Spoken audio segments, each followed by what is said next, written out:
What's up, Kenra? It's Lo Wheeler, your color brand ambassador, and I'm so excited to do another blonding tutorial for you.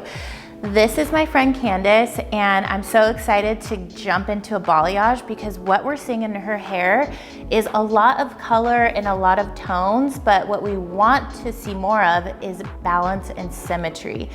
Underneath her nape is completely virgin, so we're gonna put some dimension down into the nape area.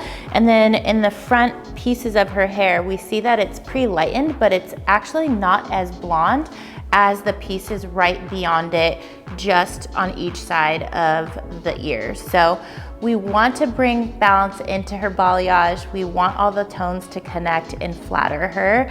And so we're going to be very strategic about where we place each painted piece because it's not like approaching a full virgin base. We're going to work with what she has and improve it and bring more symmetry. So let's get started.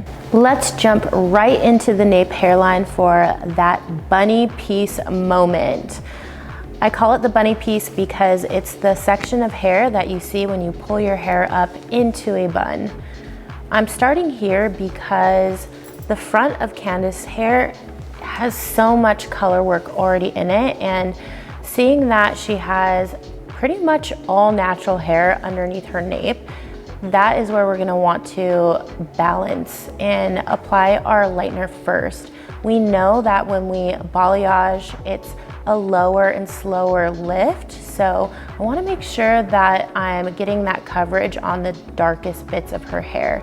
And to do that, I'm doing a soft, subtle V and W painted technique.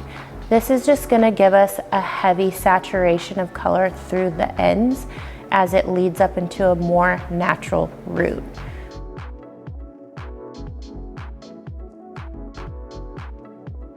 Jumping into the front, underneath, near to the ears, I'm noticing she has a lot of room to incorporate fresh, bright tones.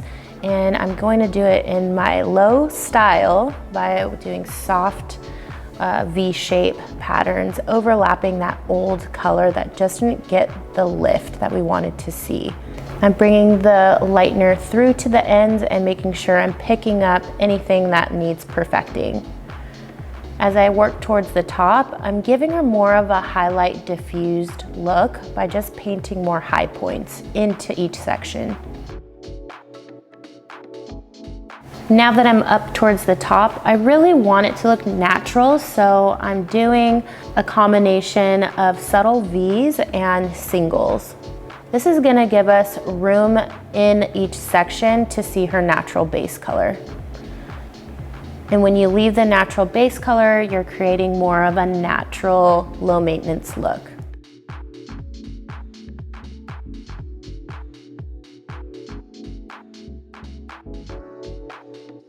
Here's a look at the process as a whole. And now we're jumping in and canceling out all the warm tones with Kenra Rapid Tone SV. Here's Candace's final result. It came out so beautiful and blended. I really love the balance that came through. For her root formula, we used 5NA with a little bit of 6 to cut the richness. And that gave us a really nice connection in her base with her dimension. And then all over, we did Kenra SV Rapid Toner for a 10-minute pre-treatment. Rinse that out, and then we followed with 8NA all over for a really nice blondie, brondy finish. I would describe the finish as a beautiful honey blonde. If you love this technique and want to see more balayage inspiration, please follow and subscribe to the Kenra Professional YouTube channel. And if you want to see more of my daily work, follow me on Instagram at Lo_Wheeler Davis.